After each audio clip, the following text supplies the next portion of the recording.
Hey, and welcome to the Leniverse. I am Leni.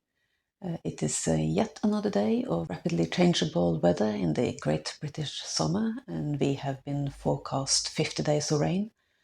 So, what can you do except read big books and make booktube videos?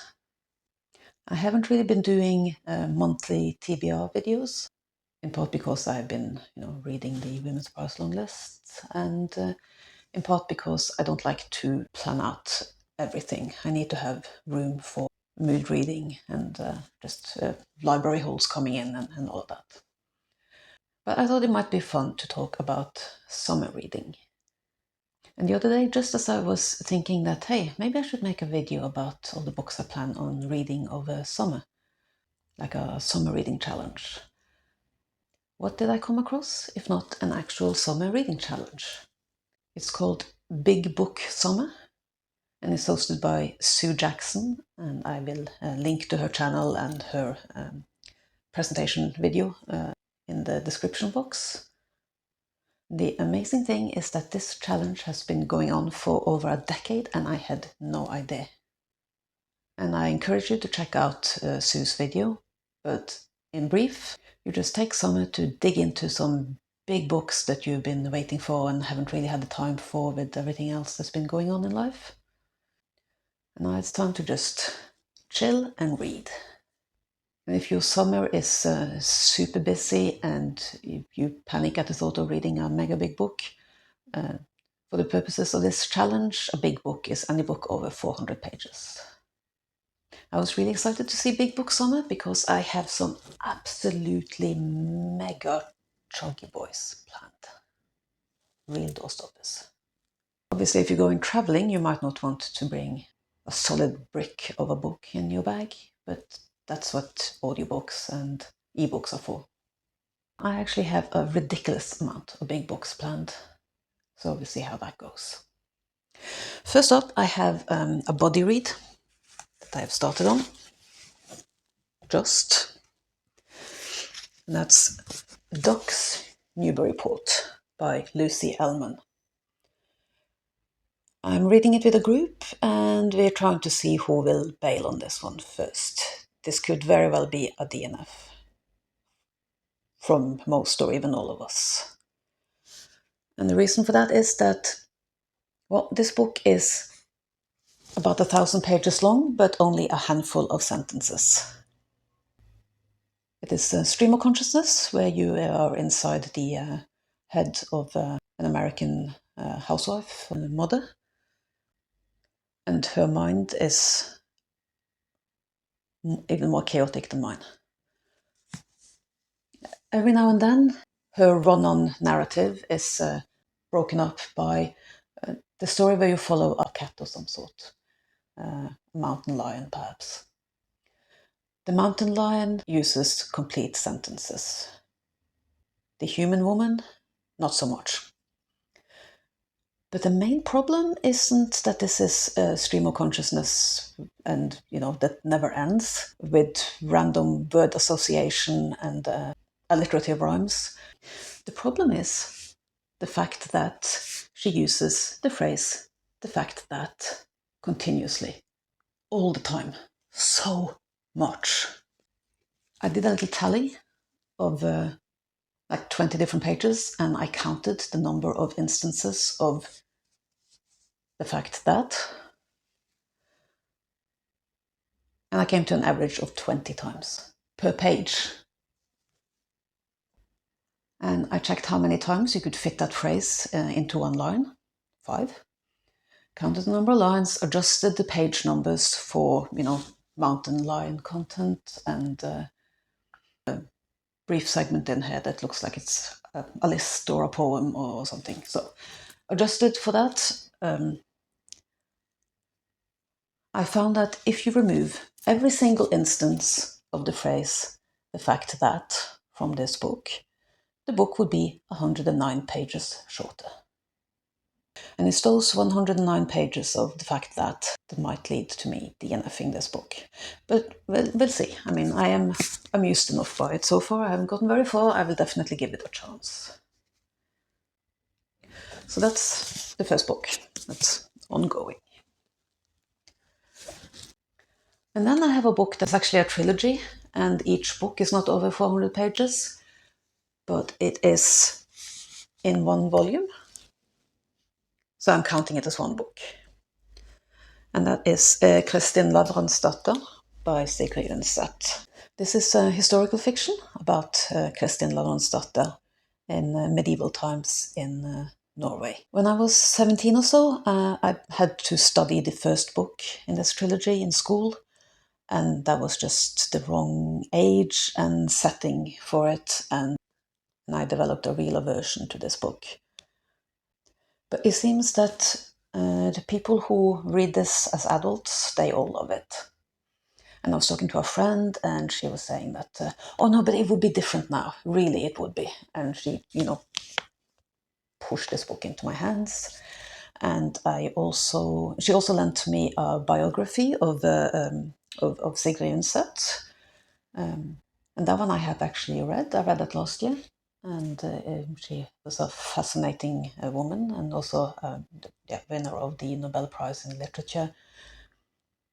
And somehow I still haven't managed to read this book. The aversion is still strong. And I've had this book for so long now that I am starting to feel like I have stolen it. That was not my intention. I will give it back. I've even moved houses. I've moved to a different town since I borrowed this. I'm not a book thief.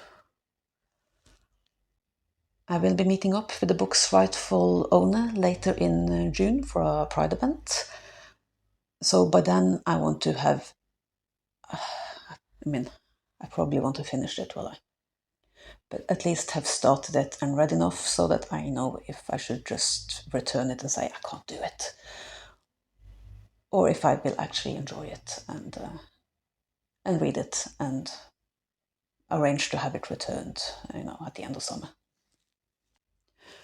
Fortunately for me, Ben from Ben Reads Good, he has the Read Good Challenge, and this month of June, if I remember correctly, is Reader Guilt Forgiveness Month. It's the month where you can take one of the books that you feel really bad about not having read yet, the one that you meant to read years ago, and you can just brush aside all that guilt, don't feel bad, just take the book and read it and feel good about yourself. And for me, obviously, this is the book. But that's not all.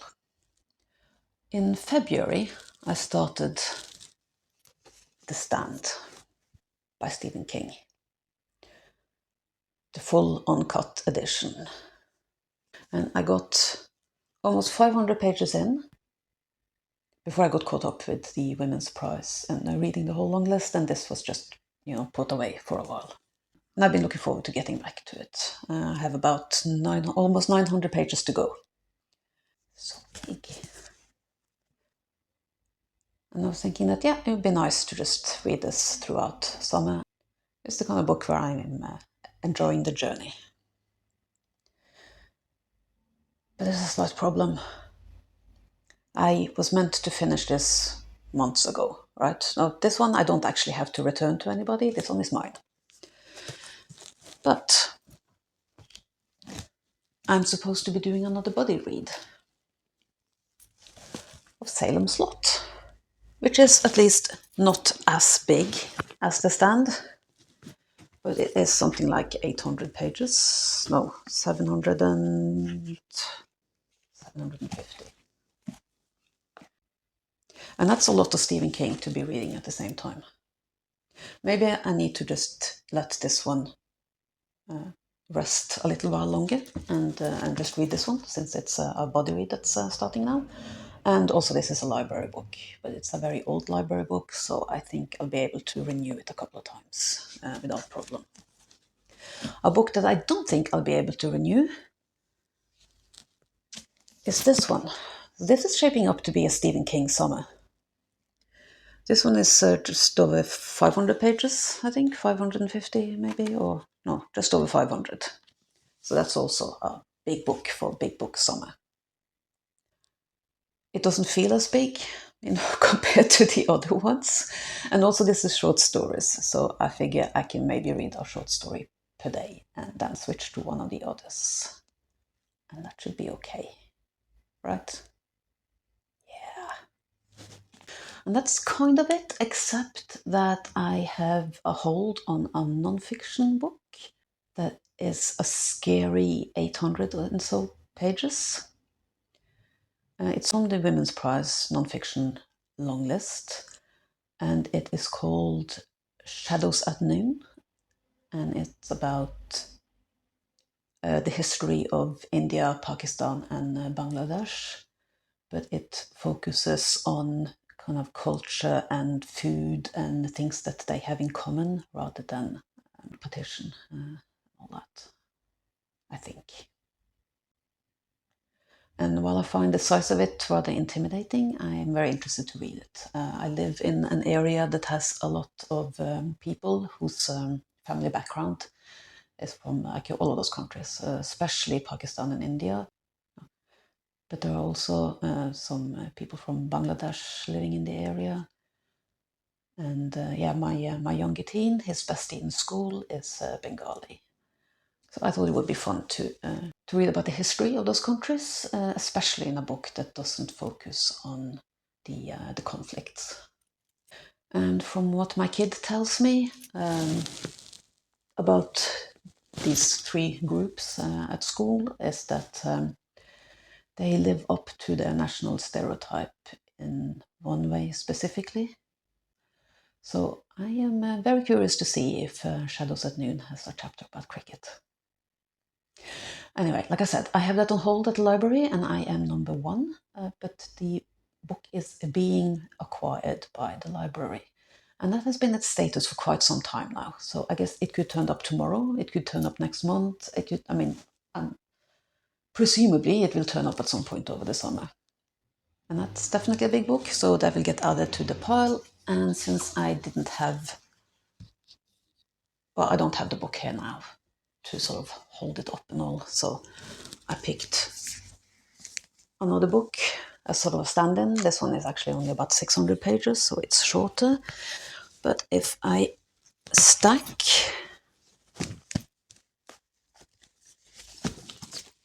the books, oh man, can I do this? Oh. Can I even lift? Do you even lift, girl? Oh my god. There we go.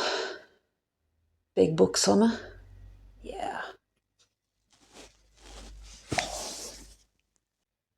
Now, the thing is, I also have another reading commitment this summer. I have something called Camp Litzy, which is like summer camp, except we don't go camping. We just stay at home and read books, and then we discuss them on the app called Litzy. Obviously, you can go camping, just take the book with you. It's a camp that is running for the third summer now. And what we do is that, like, all the Littons want to join can nominate books, and then we vote for them. And the top 6 books get chosen, and we read 2 books in June, 2 in July, and 2 in August. And we vote for our favorite book of the month and of the summer. And all the books need to have been published in the first half of the year. And for June, our first book was Clé by Caris Davies. Now that's a small book. That's not a big book, summer book. But it was kind of nice to read a short one. This is historical fiction set in Scotland, where a Scottish vicar is sent off to an island, a tiny island far up north, in order to evict the last remaining tenant because the landowner wants to use the island just to graze sheep. The tenant is one of the last remaining, not just like people up in the islands, but one of the last remaining native speaker of a language called Norn, which is similar to Old Norse. So he and the vicar don't actually have any language in common and need to find a way to communicate. This was a really good history lesson. There were things here that I had no idea about, like a big a schism in the Scottish Church where a bunch of churchmen broke out because they opposed the rights of the big landowners to give out livings, to basically appoint the ministers, the vicars who were to run their churches. The vicar in this book, he left a really cushy post to become part of this breakaway group and start from scratch, which is why he takes the job, the paid job of going up to evict this man, because he needs the money to start up his new church. I also had no idea about the Great Clearing, where thousands upon thousands of people were displaced from the farmland that they had cultivated for generations and placed somewhere else in Scotland, often on farms that were or on land that was too small to actually live off, which led them to severe poverty and meant that the landowners got a cheap source of labor. Seriously, eat the rich. Anyway, I enjoyed this a lot. If you get really tired of slow progress in a big book summer, then this is a book that you can just read in a day to feel like you have made some progress. The characters are great. The word nerd in me really enjoyed the exploration of the Norn language. There are some things that happen in here that I found unlikely, but very enjoyable. So yeah, I recommend. The next book we're reading this month is Butter by Asako Yuzuki. That one might qualify for big book summer. It looks like the hardcover does, but the ebook doesn't. I'll probably get the ebook because with hardcover, there's still I think like 15 people ahead of me in the library halls. I don't know that much about this book. I mean, it's a chef that's also a killer, but I don't know if it's like a Hannibal Lecter type of chef killer combo or what. And then there's an investigative reporter. I think both of them are women, and it sounds like a thriller, but apparently isn't. And there's some dark humor, which is the best humor. So that's also up next. In July, we'll be reading James by Percival Everett and All Fours by Miranda Julie. July? James, I have already read. I'm really looking forward to discussing it. And it's a good thing, I think, that I'll have a bit more time freed up then, that I don't have to read that book as well in July. Because what else happens in July? The Booker long list is announced already in July. Too early, Booker. Wait until August. I'm not going to read the entire Booker long list, but I will definitely be adding some Booker books to my reading if not in July, then definitely in August. Yeah, James is, of course, retelling, reimagining, reworking of The Adventures of Huckleberry Finn, seen from the point of view of Jim. All Fours by Miranda July. I don't really know anything about, except it's a road trip in America. And maybe funny, maybe sad. We'll see. That's for next month's me to worry about.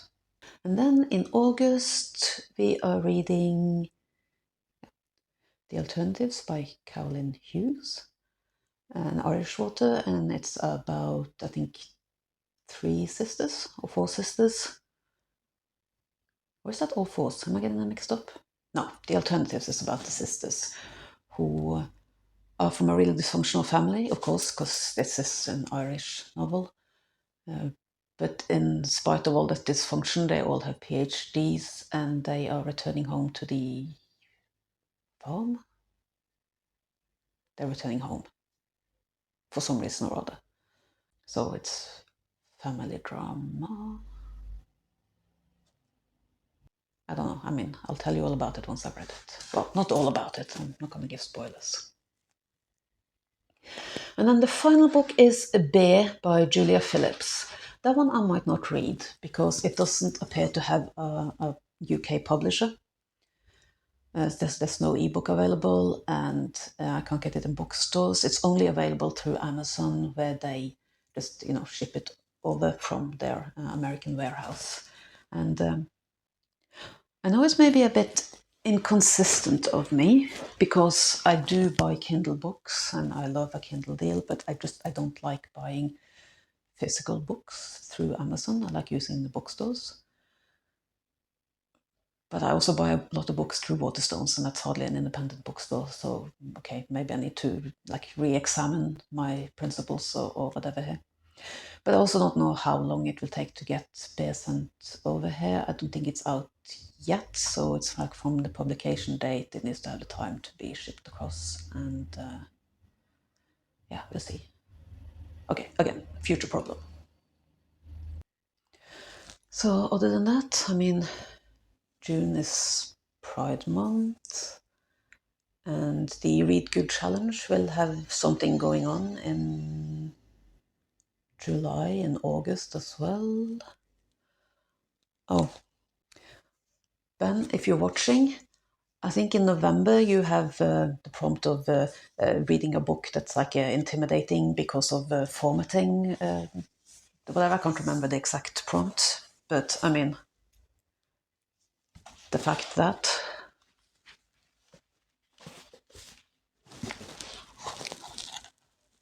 it's 1,000 pages of this. If I actually get through this counts as my November book. I'm not putting myself through another book like this. Well then, that's my impossible TBR for summer. Probably the rest of the year. I guess I better get to it then. Okay, where to start? I should probably read a bit more docs. Or maybe a Stephen King short story. Or maybe I should actually get started on this. I'm gonna need to roll the dice or something. Thank you for watching my video about really big books. Big books require big videos, right? Alright then, back to the reading. See you later.